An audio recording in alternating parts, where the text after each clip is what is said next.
Hello, language explorers. It's me, Anne, from Walk a Day English, where we provide daily walk themes combined with English language learning. If you are new to Wade, check out our welcome video to see how it all works. I'll share with you a stroll through three beautiful city parks while practicing useful English expressions using ing that will make your conversations smoother and more natural. If you want to boost your grammar and vocabulary while enjoying a peaceful park, this lesson is perfect for you. Let's begin our afternoon adventure by exploring some of my favorite green spaces in the city. We'll start our after work walk in James Canning Garden. We'll make our way through to Norman Jewison Park, and finally we'll finish in the lovely George Hyssop Park. Each park has its own charm, lush trees, winding paths, public art, and plenty of benches to rest and reflect and work on those journal entries. As I walk, you'll get a real life feel for using English in everyday situations. Plus, you'll see how parks can be a perfect way for unwinding after work and practicing your English language skills in a relaxing environment. Now, let's focus on our language target. So, seven common expressions that are always followed by the ing form of the verb. Don't worry if you are new to these expressions. Just follow along with my journal and we'll learn together. Our first expression is no use. It's no use complaining about the weather. Our second one has a similar meaning, no point. There's no point rushing through the park. Our third expression can be in the negative form or in a positive form, and it looks something like this. It's not worth skipping your evening walk. We can use it in the positive form, so we'll take out the not, and we might say something like, it's worth visiting that museum. Our next expression is to have difficulty or to have trouble. So I have trouble remembering all the plant names. It's a big problem. All right, our next one is a waste of money or time. It's a waste of time worrying about tomorrow.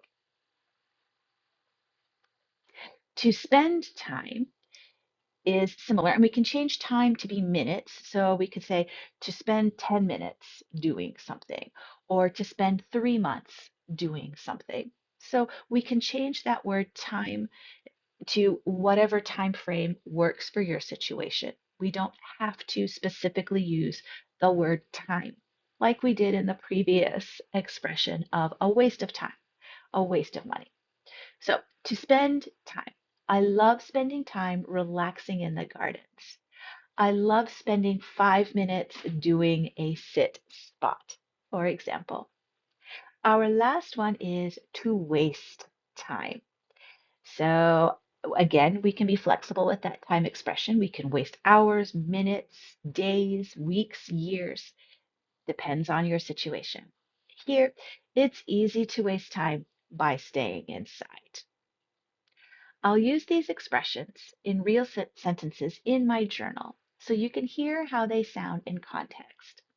These expressions are super useful for daily conversations, and mastering them will help you sound more fluent and confident. Remember, practice makes perfect. You can download today's PDF guide linked in the description.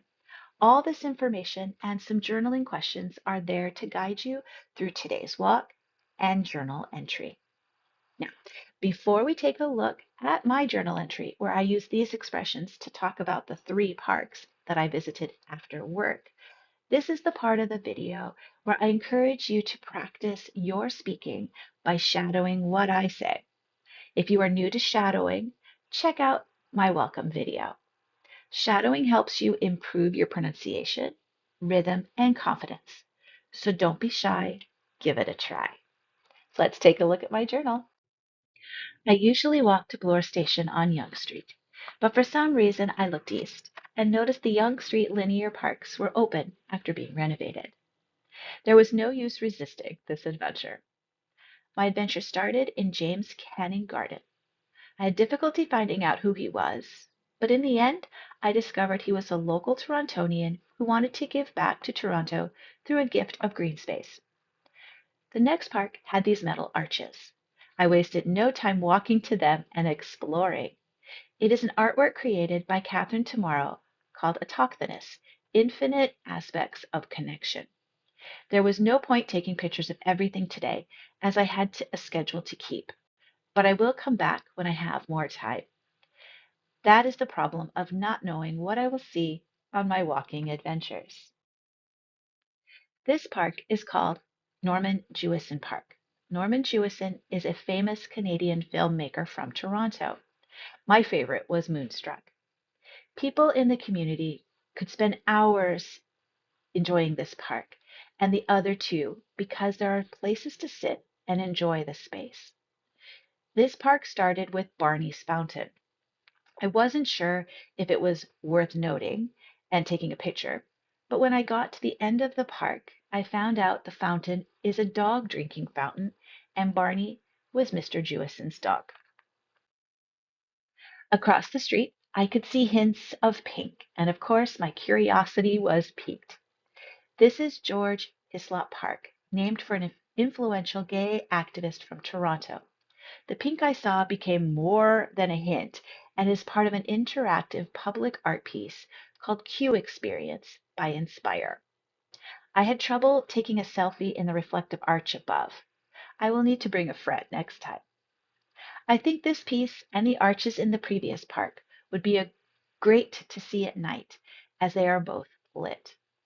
I think it would be worth coming back to this place day or night. You did it, Language Explorers. Today you learned 7 useful expressions followed by ing. Practice them in real situations and followed me on a relaxing walk through 3 wonderful parks. Keep using these expressions on your own walks and in your own conversations, and you'll see your English skills grow every day. If you would like to get personalized feedback on your journal entry, become a Wade member by signing up on our website. Take a look at the next video for another great Walk-A-Day English language adventure. If you liked this video and would like to see more, click on the subscribe button. Until next time, stay safe and go explore your space, one word at a time.